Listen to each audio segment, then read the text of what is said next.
श्री सच्चिदानंद सद्गुरु महाराज की जय। गुरु ब्रह्मा गुरु विष्णु गुरुदेवो महेश्वरः गुरु साक्षात् परं ब्रह्म तस्मै श्री गुरवे नमः। आनन्दमानन्दकर प्रसन्नं गुरुदेवमुख्यं स्मरेव नित्यं।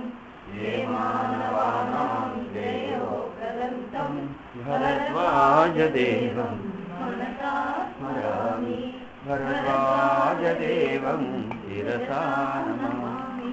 श्री सच्चिदानंद सद्गुरु साईनाथ महाराज की जय।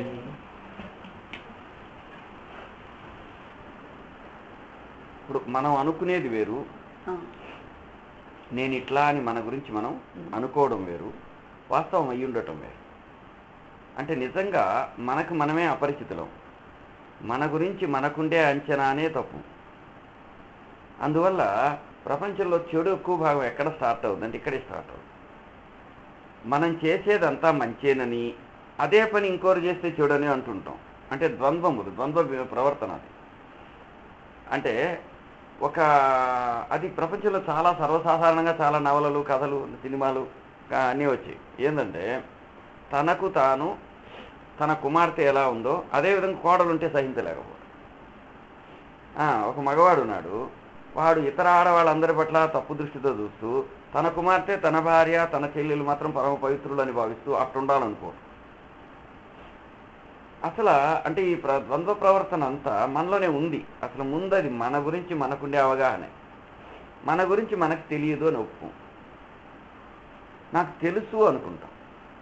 మరి ఏం తెలుసు అని ఆలోచిస్తే అది ఒక పెద్ద శాస్త్ర విషయంలో అంతకంటే పెద్దది. అది ఇప్పుడు కొత్తగా వచ్చిన సైంటిఫిక్ శాస్త్రం కంటే, అంటే మన ఒక 17, 18, 200-300 సంవత్సరాల యువతలో వచ్చిన ఆలోచనాపరమైన శాస్త్రజ్ఞానం కంటే, ఇప్పుడు మనం నమ్ముతున్న సైంటిఫిక్ థాట్ కంటే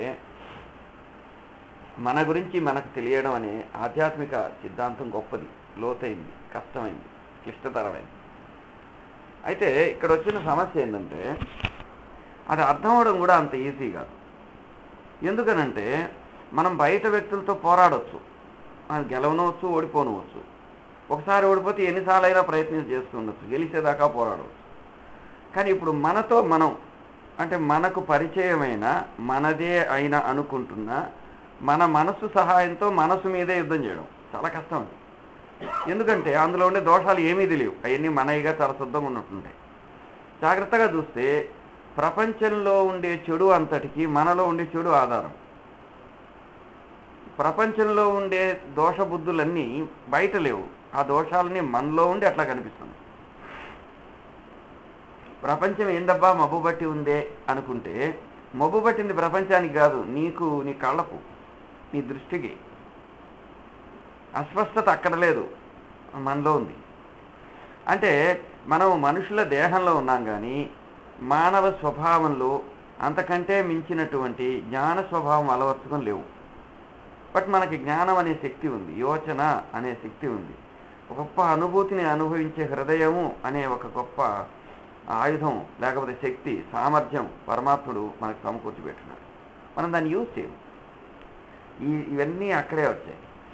మహాత్ములైన వాళ్ళు ఒక పదం చెప్తే, ఒక వాక్యం చెప్తే దానికి చాలా లోతు ఉంటుంది.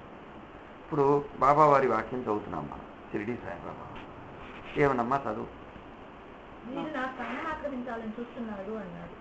అది ఒక అతను కొన్నాళ్ళు సాయిబాబా దగ్గరికి రెగ్యులర్గా వచ్చేవాడు.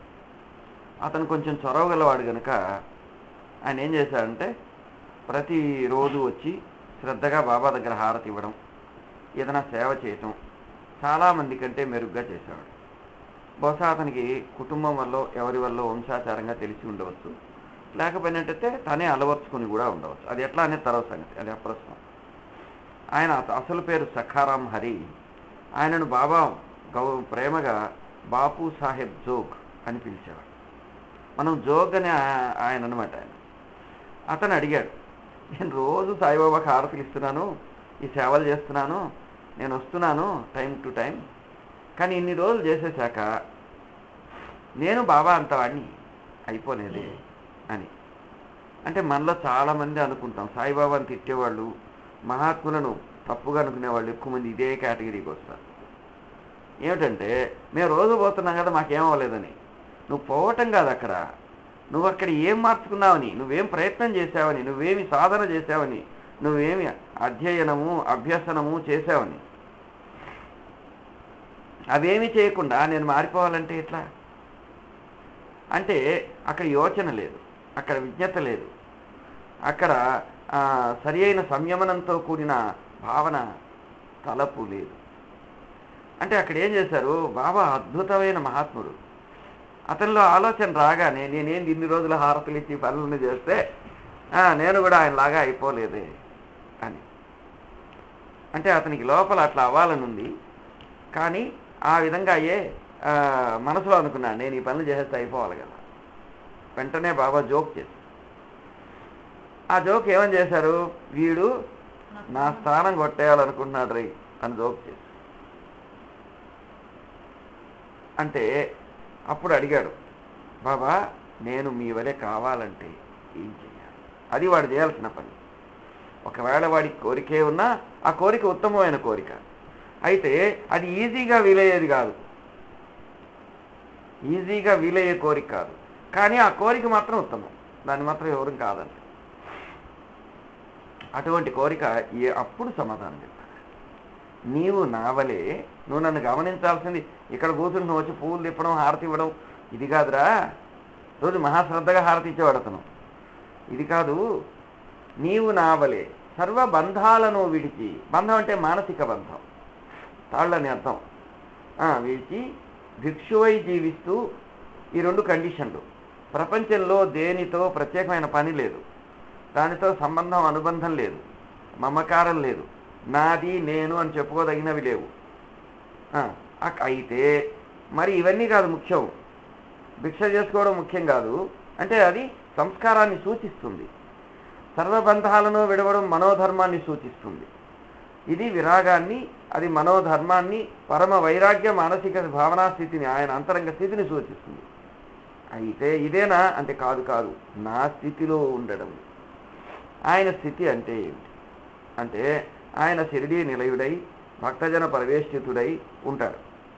అదేవిధంగా ఇన్ ద నెక్స్ట్ అదే సెకండ్లో ఒకేసారి విశ్వాత్మకుడై సర్వమయుడై, తర్వాత గొప్ప ప్రేమస్వరూపి అయి, సర్వజీవ హృదయాంతర్వర్తి అయి, సర్వజ్ఞుడై, భగవంతుడి లక్షణాలు ఏవైతే చెప్పబడ్డాయో అవన్నీ సంపూర్ణంగా కలిగి పరిపూర్ణంగా కలిగి గొప్ప గురుస్వరూపమై ఆయన భాషిస్తూ ఉంటాడు.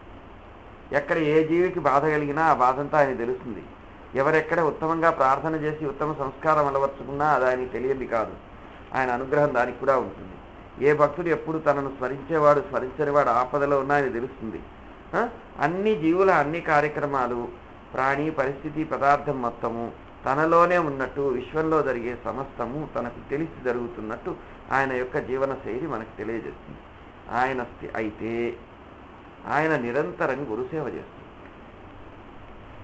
ఆయనకంత జ్ఞానం వచ్చింది కదా అని గురువు గారి సేవ మానేయడు. అనన్యమైన గురుసేవ చేస్తూ ఆ గురువుకు ప్రతిరూపంగా అగ్నిని సేవిస్తూ ఉంటాడు, అగ్నిసేవ చేస్తూ ఉంటాడు. ఒకటి అగ్నిసేవ, రెండోది అనన్యమైనటువంటి స్థితి, దానికి సంబంధించిన రీతిలోనే ఆయన జీవితం అంతా ఉండడం, దానికి లక్షల కోట్ల రుజువులు మాటతో పని లేకుండా ఉండటం. ఇది బాబా దగ్గర మనం భక్తులందరూ సూచింది.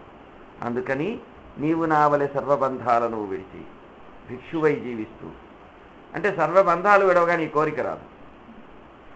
భిక్షువై జీవిస్తూ నేను నాదని ఏమి ఉంచుకోకుండా ఉంటూ ప్లస్ నా స్థితిలో ఉండగలిగి, ఆ స్థితి అనేది ప్రధానమైంది. మిగతా రెండూ దానికి అలంకారాలు, దానికి ముందు ఉండవలసిన అంశములు. అది ఆయన చెప్పాడు. ఆ పదాలు చాలా చిన్నవి, వాటి వెనక భావం చాలా గొప్పది. మానవుడు కొన్ని వందల వేల జన్మలు కృషి చేస్తే గాని రాని సంస్కారం అది, తపోసిద్ధి అది, గురుకృపా విశేషం అది. అందుకని బాబా ఒకవైపు నాకు ఇటువంటి స్థితి ఉందని గమ్మునుండలే, ఆయన గురుసేవ చేశారు. ఎట్లా భౌతికంగా సేవ చేశారని ఆయన చెప్పారు. ఆ గురువు దేహం చాలించాక కూడా ఆ రోజే కాదు, ఈ రోజే కాదు, ఏ రోజుకి తన గురువుని ఎలా సేవించాడో ఆ విధంగా తన విగ్రహం పటమైనా పెట్టాల్సిందే. ఎక్కడన్నా నా పటం నా విగ్రహం పెడితే అక్కడ నా ఉనికి మీకు అనుభవం కావాలంటే నా గురువు అయిన అగ్నిస్వరూపం కూడా పెట్టమని చెప్పాడు. అంటే గురుసేవ యొక్క ప్రాశస్త్యాన్ని సాయిబాబా వారు చాటినంతగా మరొకరు చాటలేదు. ఇక్కడ గురువు అంటే మనం ఎన్నోసార్లు చెప్పుకుంటాం. ఇప్పుడు మనకు లోకంలో కనిపించేటటువంటి అక్కడక్కడ ప్రతి చోట నేనే గురువుని అనుకునే టీచర్లో ఇంకోరో గురువులు కారు. గురువు అంటే ఎవడంటే అజ్ఞానాంధకారాన్ని పోగొట్టి మనకు సరి అయినటువంటి భగవంతుడి యొక్క సామర్థ్యాన్ని ప్రసాదించగలవాడు, రక్షణనివ్వగలవాడు, అన్ని పరిస్థితులలో తోడుండి ఆత్మోన్నతికై చేయగలిగిన వారు, సహాయం చేయగలిగిన వారు అని అర్థం అన్నమాట. అంతేకాకుండా గురువులంటే ఎక్కడికక్కడ ఇప్పుడు మనకు అడుగడుక్కి చిల్లర పెంకుల్లాగా గులకరాలలాగా కనిపించే వ్యక్తులు కారు. కృష్ణుడున్న ఆ ద్వాపర యుగంలోనే ధర్మంగా ప్రపంచం ఒక సంస్కారవంతమైన సమాజం ఉన్న రోజుల్లో కొన్ని వేల మంది గన ప్రయత్నం చేస్తే ఏ ఒక్కడో దాంట్లో కొద్దిగా సక్సెస్ అయ్యేవాడు అని చెబుతారు. అటువంటిది కాలం ఇంకా చ్యుతి చెందుతూ వచ్చిన ఈ రోజులలో, ఆధునిక ప్రవాహంలో ఉండే రోజులలో దేవుడి పేరుతో మోసగాళ్ళు ఉంటారే కానీ నిజంగా దైవస్థితి తెలిసిన వాళ్ళు అరుదుగా ఉంటారు. మనం జాగ్రత్తగా చూస్తే ఇటీవల కొన్ని వందల సంవత్సరాలలో 400-500 మంది మహాత్ముల కథలన్నీ గమనిస్తే ఒక్క బాబావారు సంపూర్ణ అవతారంగా కనిపిస్తారు. ఒక రామకృష్ణుడు, రమణ మహర్షి లాంటి వారు దానికి మరో పార్శ్వంగా చాలా మహోన్నత స్థితిలో భాషిస్తారు. అటువంటి మహాత్ములు కొంతమంది ఆకాశంలో నక్షత్రాల వలె కనిపిస్తారు కానీ ఎక్కువ మంది లేరు. ఎక్కువ మంది పరిపాకం లేక పరిపాకం ఉన్నట్టు నటించేవారు. అయితే మనం అనుకోవచ్చు, ఏమండి వాళ్ళట బోర్డు కట్టుకుంటే నేను పోయాను కదా, ఆయన బోధ చేస్తుంటే పోయాను కదా, టౌన్ హాల్లో పెద్ద సభ చెప్తే కిక్కిరిసినట్టు జనాలు వస్తే పోయాను కదా అంటే, జనం రావడం, చెప్పడం ఇవన్నీ జ్ఞానానికి గేటురాలు కాదు. చెప్పడం అంటే పాండిత్యానికి గుర్తు. జనం రావడం అంటే ఏముందనుకుంటే వచ్చారు. ఒకప్పుడు భోగం మేళం పెడితే, తర్వాత ఈ రికార్డు డ్యాన్స్ పెడితే, లేదంటే ఒక బూత్ సినిమా ప్రదర్శిస్తే, ఒక వాల్ పోస్టర్ ఎక్కడన్నా అసహ్యమైన వాల్ పోస్టర్, వీడికి తల్లి ఉంటుంది, వీడికి చెల్లెలు ఉంటుంది, వీడికి కూతురు ఉంటుంది, వీడికి స్త్రీలతో సంబంధం ఉంటుంది, వాళ్ళని గొడలిప్పి ఒక బొమ్మ వేస్తే చుట్టూ జనాలు మోగుతారు. సో జనం మోగడం అనేది ప్రమాణం కాదు. అట్లా కాదండి, ఆ జనమంతా చెడ్డవాళ్ళు అంటారా? లేదు, జనం చెడ్డ మంచి అనే ప్రస్తావన ఇక్కడ లేదు. జనం రావడం అనే ఒక్క పాయింట్ మీద చెప్పలేవు అంటాను. ఇప్పుడు అందుచేత ఏ పాయింట్లో చెప్పాలా అంటే, ఆ జనము గన అందులోంచి విజ్ఞతతో ఏదైనా ఒక విషయం చెప్పగలిగితే మనం పోయి చూసుకోవచ్చు, లేదు మనం వెళ్ళి చూసైనా తెలుసుకోవచ్చు. ముందు నీకు స్మరణ తెలియాలి. ఎక్కడైతే నీ మనసు అనన్యంగా శాంతిస్తుందో ఆ శాంతిని కూడా భ్రమని ఊహించుకోకూడదు. ఇటీవల కొందరు ఆధునిక స్వాములు వచ్చారు. వాళ్ళు కొన్ని మత్తు పదార్థాలు ఇచ్చి అదే శాంతి అని ప్రలోభ పెడుతున్నారని చెప్పి కొందరి గురించి చెప్పుకోవటం మనం విన్నాం. అంటే మనిషి ఎంత దిగజారేమంటే ఈ ఆధ్యాత్మికత పేరుతో అతి హేయమైనటువంటి ఒక వైపు ఉన్నది. కాబట్టి ఆ హేయ స్థితిని మనం తెలుసుకుని జాగ్రత్త పడకపోతే మోసపోతాం. అంటే బాబా వంటి సత్పురుషులేమో ఆధ్యాత్మికతను ప్రతిబింబిస్తారు, ఇటువంటి వారేమో ఆధ్యాత్మికతను ఉపయోగించి ఆధునికతకు గుర్తుగా ఉంటారు, మోసగాళ్లలో ఉంటారు. మనం దాని ప్రభావంలో పడకుండా ఉండడమే కష్టం. ఎందుకంటే మామూలు కంటే కాకి బంగారం ఎక్కువ మెరుస్తుంది, గిల్టి బంగారం ఎక్కువ గొప్పగా ఉంటుంది.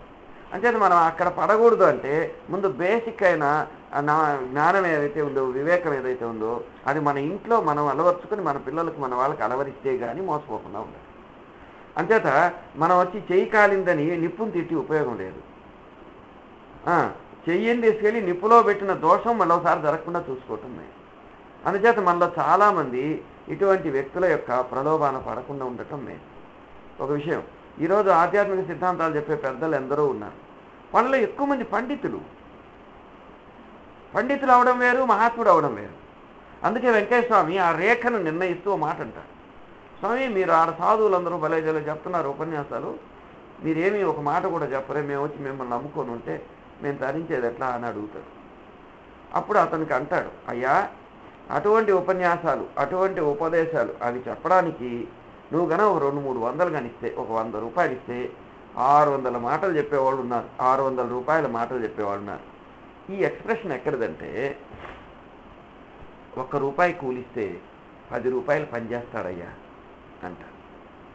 అది కూలీనాలి వాళ్ళ గురించి చెప్పే మాట, శ్రామికుల మాట. అంటే ఏమిటి, వాడికి ఒక్కరోజు కూలిస్తే 4 మనుషులు పనిచేస్తాడు, 4 రోజులు పనిచేస్తాడు. ఈవెన్ వెంకయ్య స్వామి గురించి బేసిక్గా కూడా చెప్పారు, 2 మనుషులు పనిచేస్తాడు. అంటే అది ఆ యొక్క సామర్థ్యాన్ని, ఆ కమిట్మెంట్ని చెప్తుంది తప్ప ఇంకోటి కాదు. అంచేత మహాత్ములు ఎప్పుడూ చాలా విషయాలు, ఉన్నతమైన విషయాలు ఎన్నో చెప్తున్నారు. అందుకు ఎన్నో ఉదాహరణలు లభిస్తాయి. మనం ఆ పుస్తకాలు చదివి ఆ పక్కన పడేయకుండా దాన్ని జాగ్రత్తగా మనకు అన్వయించుకొని చూస్తే, మనం 4 రోజులు ఒక సత్సంగానికి పోయి ఏదో పూజ పురస్కారం చేసినంత మాత్రాన మన అంతరంగం పరిపూర్ణమైపోయినట్టు భావించరాదు. ఎన్నో వేల సంవత్సరాలలో 100ల జన్మలు ఎత్తితేనే పరిపాకం వచ్చిందని, ఎన్నో వేల సంవత్సరాల నాటి బుద్ధుడు, అటువంటి మహాపురుషులే జన్మ సిద్ధాంతం చెప్పినవారు బాబా చెప్పారు, షిరిడి సాయిబాబా చెప్పారు. రామకృష్ణుడు ఒక దివ్య దర్శనం చేసుకుని నరనారాయణ ఋషులని ఇద్దరే రామకృష్ణ వివేకానందులుగా ఎన్నో జన్మలుగా తపస్సు చేసి అనంతలోకాల నుంచి భూమి మీద ఆవిర్భవించినట్టు చెప్పారు. రమణ మహర్షిని గమనించినా, ఏ తపోమూర్తిని గమనించినా వాడి ఒక్క జన్మలో ఇలా చేసినట్టు కనిపించదు. అంటే మనం ఒకటి అనుకోవచ్చు, అంటే జన్మల గురించి చెప్పి అన్ని జన్మలు ఉన్నాయి కనుక ఇవంతా కష్టసాధ్యం అని చెప్పడం మీ ఉద్దేశం లేదు. లేదు, మన ఆదిశంకరుడు ఒక మాట చెబుతాడు ఇట్లాంటి ప్రశ్నకి. భగవంతుడు ఎంత సన్నిహితుడంటే, గురువు యొక్క పూర్ణానుగ్రహం కలిగితే శ్వాస పీల్చి 1 సెకండ్లో భగవద్ అనుభూతి ప్రసాదించగలరు, గురువు ప్రసాదించగలరు. దైవం అంత శక్తివంతుడు, గురువు అంత సమర్థుడు. అయితే అట్లాంటిది అందరికీ వస్తున్నా, సకల చరాచర జీవరాశిలో సకల జీవులకు అర్హత ఉంది, జంతువులకు కూడా అర్హత ఉంది అని శంకరాచార్యులు వారు. ఇస్లాం మతంలో ఒక మాట చెబుతారు, శ్వాస పీల్చి వదిలేలోగా భగవద్ అనుభూతి కలగలదు. అదేవిధంగా ఒక సంప్రదాయంలో ఉంది. ఒకడు ఏమయ్యా జనకుడు గురించి చెబుతారు, భగవంతుడు ఎంతట్లో అనుభవం కాగలడు. ఒకడు గుర్రం ఎక్కాలనుకున్నాడు, కాలు తీసి గుర్రపు రికాబులో పెట్టాడు. అంటే జీను వేస్తుంటుంది, జీను కాలు పెట్టుకున్నదాన్ని రికాబు అంటారు. ఇవన్నీ పర్షియన్ వర్డ్స్. గుర్రాలు కూడా పర్షియా దేశం నుంచి ఇండియాకు వచ్చాయి. అందుకని అట్లా పెట్టగానే మరునిమిషం ఆ ఎక్కేలోగా ఆత్మానుభూతి కలగగలదు, అదంత సన్నిహితము అని చెప్పారు. అందుకని మనం ఇన్ని జన్మలు ఇవన్నీ చెప్పుకోవటం సరి అయిన శ్రద్ధ, సరి అయిన ప్రయత్నము, సాధన లేని వాళ్ళ సంగతి, మనలాంటి వాళ్ళ సంగతి అని. ఎవరైనా కానీ అట్లాంటి ప్రయత్నం చేస్తే ఒక జన్మలో అది పొందవచ్చు. మరి అందులో ఇటీవల ఎవరైనా ఉదాహరణ భరద్వాజ మాస్టరు అంత సిన్సియర్గా ప్రయత్నం చేశారు కనుక, అంటే మీరు అడగవచ్చు ఆయన పూర్ణ సిద్ధి పొందారా, నేనేమన్నాండి చెప్పడానికి, బాబా చెప్పాలా మాస్టర్ చెప్పాలా, నేను చెప్పకూడదు. ఆయన ఏం చేశారంటే అనన్యమైన రీతిలో భగవంతుని పొందాలని ప్రయత్నం చేశారు. మాస్టర్ గారు అట్లా ప్రయత్నం చేస్తే ఆయనకు ఎవరికీ రాని దివ్యానుభవం, మనకి తెలిసి షిరిడీలో మరో భక్తుడికి రాని అనుభవం షిరిడీలో ఆయనకు వచ్చింది. అంటే బాబా అనుగ్రహం కూడా వచ్చింది ఆయనకి. అయితే అది పూర్తి అయిపోయిందా లేదా, ఇంకేమైనా బాకీ ఉందా, అది బాబా చెప్పాలా మాస్టర్ చెప్పాలా? మనం ఎవరు సర్టిఫికేట్స్ ఇవ్వడానికి? జరిగింది చెప్పాలంతవరకు, జరిగింది మాత్రమే చెప్పాలి. అది మనం 63లో మాస్టర్కి వచ్చిన అనుభవాన్ని ఆ విధంగా మనం తీసుకోవచ్చు. అది కూడా మనందరికీ ఒక ఓదార్పు, ఒక ఆశ, మనకు ఒక రుజువు, ఒక సాక్ష్యము. భగవంతుడు ఎప్పుడైనా అనుగ్రహించగలడు అనేందుకు ఒక గొప్ప సాక్ష్యం. అంచేత ఎప్పుడు ఏమరపాటు, అజాగ్రత్త లేకుండా ఉండటం ఆధ్యాత్మిక జీవనానికి ప్రాణం లాంటిది.